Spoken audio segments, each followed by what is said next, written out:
G'day everyone, James here with JWN Lawn Care and Landscaping, bringing you another video.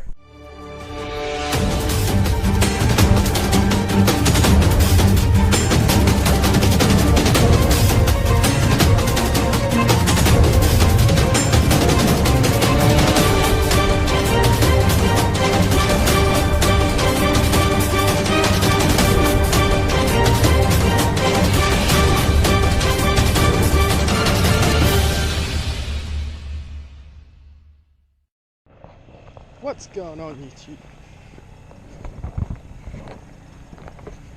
Yeah, we're live. Hey, look at this place with the deer. So I'm gonna do, show you how we do it. So, not a lot of growth this time, which is good. But yeah, I'll chuck the GoPro on one of these. Maybe on this one here. I don't know. Yeah. Chuck the GoPro on here, show you how we do it.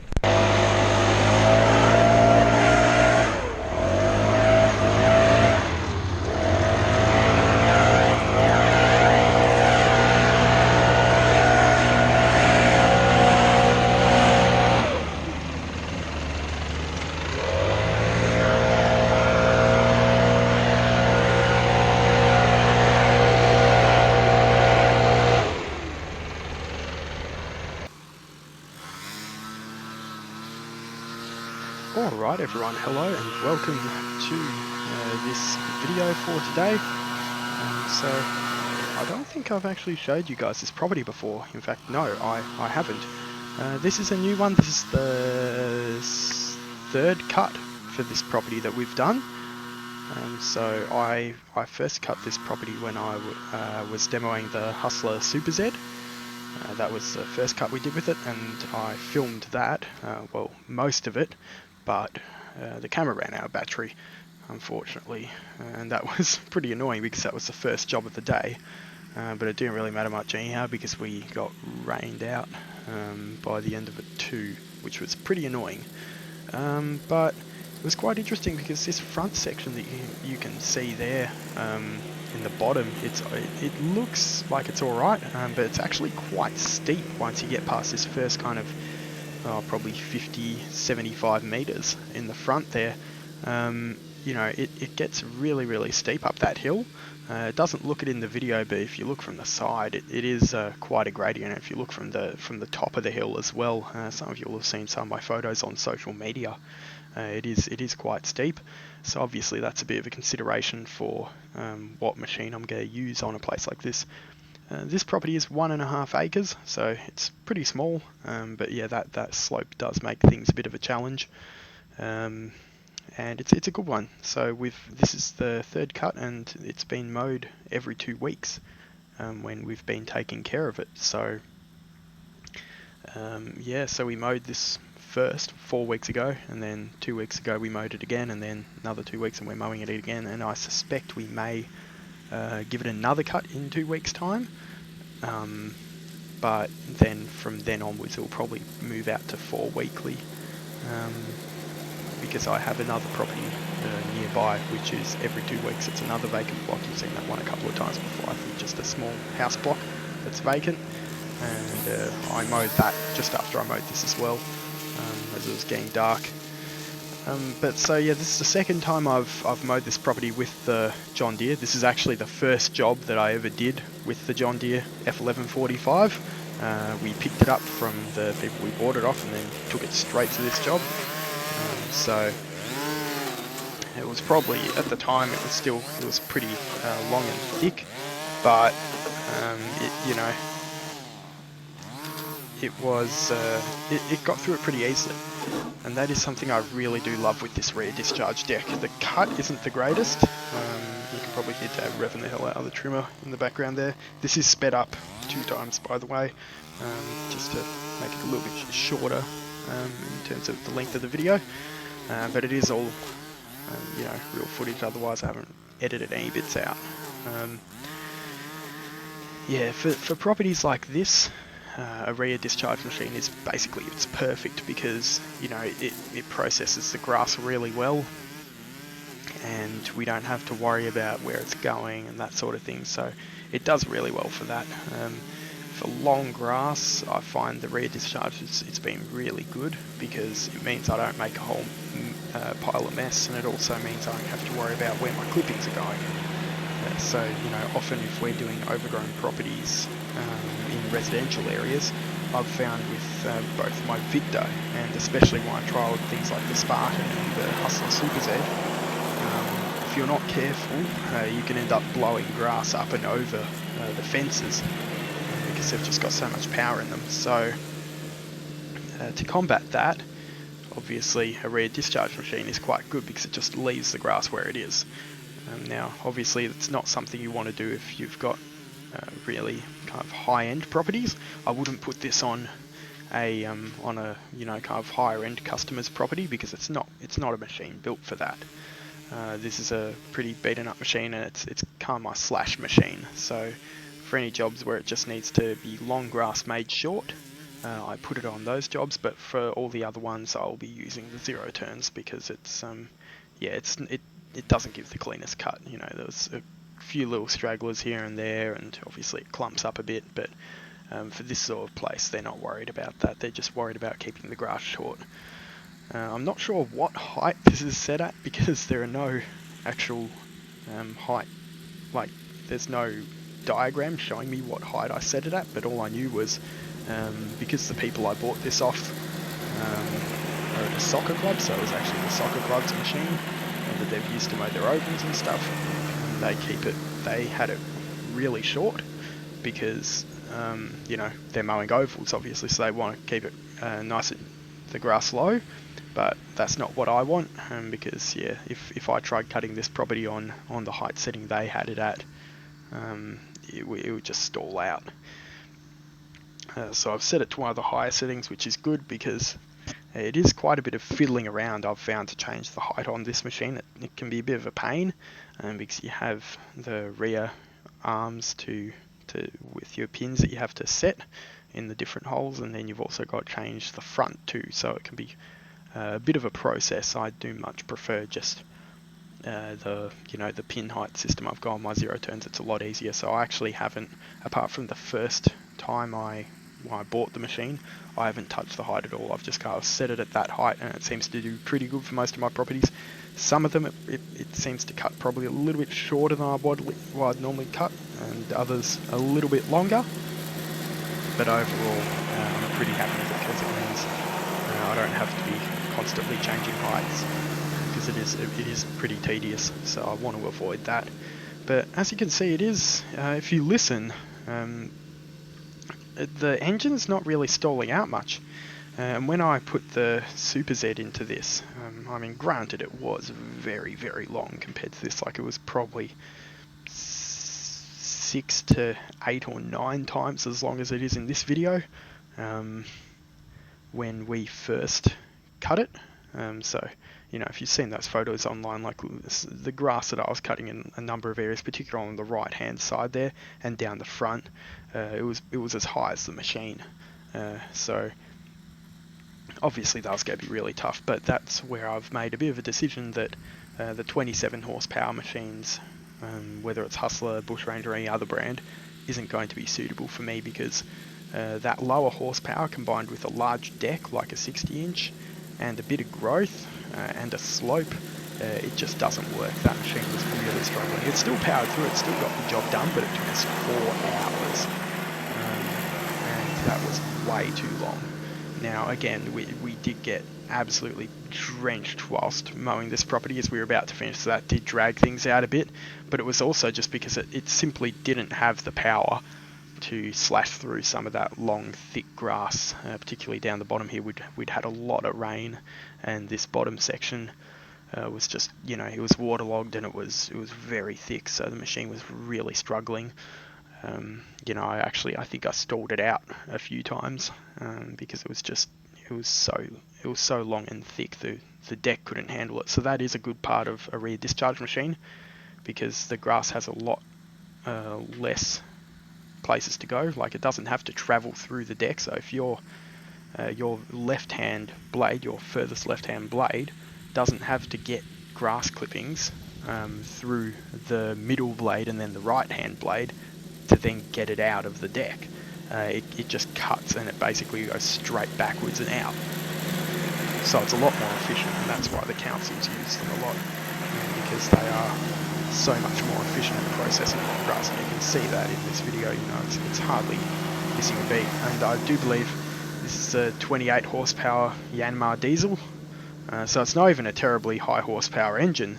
You know, if you look at, say, the Kubota 3690 front mount, you know, that's a 36 horsepower, I think actually 37.5 horsepower diesel engine. And they're monsters. You know, my council run them, and they just go through absolutely anything. You know, they never skip a beat. So the comparable, I guess, in terms of Kubota to this would probably be the F2890, which is also 28 horsepower. But to be honest, if I'm going for one of those machines, I will probably just go all the way and go for the 36 horsepower. It's wildly unnecessary, but it's cool. You know, you can never have too much horsepower. Especially with a rear discharge deck, because it does draw a little bit more power, so that's something to be mindful of. But overall, I was pretty happy with how this went through. You know, it did its job. I do need to put a new seat on this John Deere because the suspension's gone in it, so it's still reasonably comfortable, but the seat is pretty cracked underneath that jumper that they've put over the top, the red jumper, which I guess is like a bit of a cover they've made. But yeah, some of these areas you can't quite see in the video, I don't think, but they do get extremely bumpy, and I finished up this property, and you know, my back hurt from all the bumping around and the vibration. So I think I'll need to get a new seat put on it. That is where the say air ride seat on the Hustlers do absolutely shine, because they offer such a smooth ride. You know, when I first went through this property on that Hustler, I hardly felt anything. They're so good. But yeah, that's what's happening with this. So you're probably, I guess, wondering, oh, Nank, why are you still mowing? You know, everything's going into lockdown, this whole coronavirus. Well, we actually, just before we left today, we heard another statement from the Prime Minister, good old ScoMo, and he's putting in some new restrictions in terms of travelling. So you already have to sign a declaration form and self-quarantine for 2 weeks if you return from overseas or whatever. But now he's also actually apparently going further and forcibly doing that, because apparently 2/3 of our coronavirus cases have been from people who've come from overseas. So what he said is, well, what we'll actually do, instead of trying to trust people to self-quarantine for 2 weeks, we're going to make them self-quarantine for 2 weeks, because we're going to put them in hotels. Now, obviously, there's going to be quite a bit of a cost to that, but I think they're probably figuring it's going to be quite a bit less cost than what it is to have you know, people you know, getting sick and having to rely on the health system and everything else. So I don't mind. It seems like they're doing a half decent job, so I'm going to trust them with that. There's me just adjusting the camera quickly. But yeah, so our current situation is that we're allowed to continue working. I mean, that is kind of differing by state as the situation unfolds. I know in a lot of other countries they've locked everyone down completely. I've been communicating with my cousin in Italy a bit, and they're all locked down. They have to stay home. But for us, we're being advised to stay home if possible and work from home if possible, but they want to keep as much business going as they can, because obviously the consequences of having everyone shut down like this will be catastrophic if everything stops. You know, the economy will never recover from it. So yeah, we've seen some pretty drastic measures. I know personally from the aviation side of things, because I fly and everything. Looking at some of that, Emirates announced earlier today that apparently they're suspending all flights, which is an unprecedented move really, because they've now got 250 odd planes just sitting, which is mad, because to be honest, if there was one airline that I think everyone would want to keep going, to keep everyone connected, it'd be Emirates, because they have so many destinations. So that's been pretty crazy to see that. One of my other mates who flies for Qantas, he did his last flight today, and a lot of them are being temporarily stood down. The entire executive team at Qantas, the CEO, Alan Joyce, everyone have given up their salaries for the foreseeable future, which I think is actually quite a good move from a management perspective, because they've got a $7 billion payroll in Qantas. So I think that's, it's quite a nice move that they've said, we're going to continue working, but we're not going to take any pay, because they're doing their bit to help the company. Obviously, not everyone can do what they are. Obviously, their salaries are massive, but for the work they do, I think it's kind of justified. But yeah, so we're going to still continue working whilst we can and just build up some cash reserves. And if we get told that we can't work, then so be it, we won't work. But for the moment, we're working because no one's told us we can't.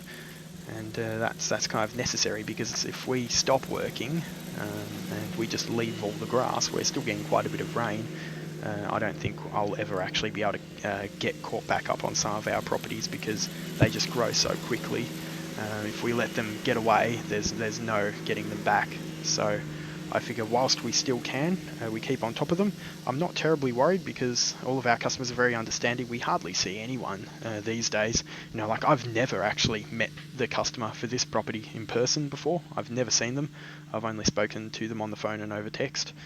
And that's the same with a lot of our customers. I might have met them for like the initial quote, and maybe I see them every now and then otherwise, but for the majority of ours, we don't come into contact with them. So it's not a very big worry for me. Obviously, I want to make sure I can do everything I can to keep myself and my team safe, and my customers too. But yeah, for the most part, I think we're relatively safe with what we're doing because we don't really operate near anyone else, and we don't come in contact with any clients on that frequently. So I'm a happy man. Hopefully, the rest of you around the world that are staying safe, just follow the government's advice. Being gung-ho about this and saying, I'll work regardless, it's going to cause problems. So it's tough, but if we take the hard medicine and just close everything that's causing problems and quarantine the people that need to be quarantined for the couple of weeks, I think we'll get over this whole thing a lot quicker than if people just keep going and it won't happen to me, I won't get sick, and then more people get infected and then the shit just keeps extending. It'll drag it out for so much longer, and that's really not what we need to see. A lot of what's already been happening in terms of the actions being taken by companies, I don't even think we saw during 9/11. Like, I've never seen roads this empty and airports this empty. My mate who did his last flight on Qantas today, he flies the Airbus A330, and the plane he was flying today can carry 251 passengers in its regular configuration, and they had 16 on board. Like, Qantas would have made a huge loss on that flight. Like, it's unthinkable, what's happening. So my thoughts are out there to everyone who's being affected by this. If we just stay strong, band together, don't panic buy toilet paper, please. Come on, I don't know what that shit's about, but it's weird. There's a lot of people out here now with 450 years worth of toilet paper reserves and no food, it seems. So yeah, just be sensible about it. Yes, it's a big problem, but there's a point at which you say, are my actions that I'm taking really necessary? So yeah, just follow the government advice, keep your distance from people. Make sure you do have some reserves because the situation does change rapidly, obviously. And until then, keep safe. So, yeah, that's all for this property. We're done.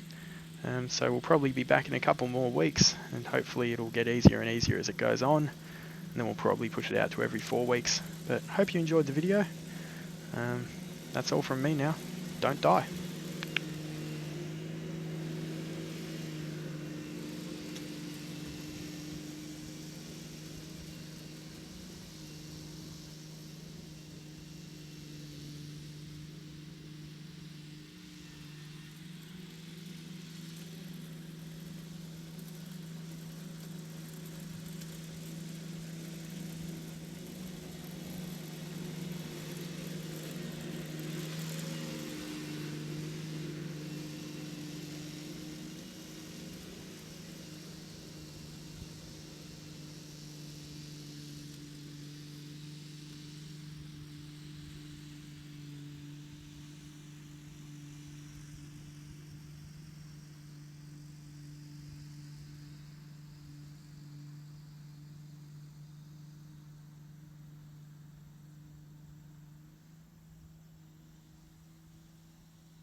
Alright, so all done.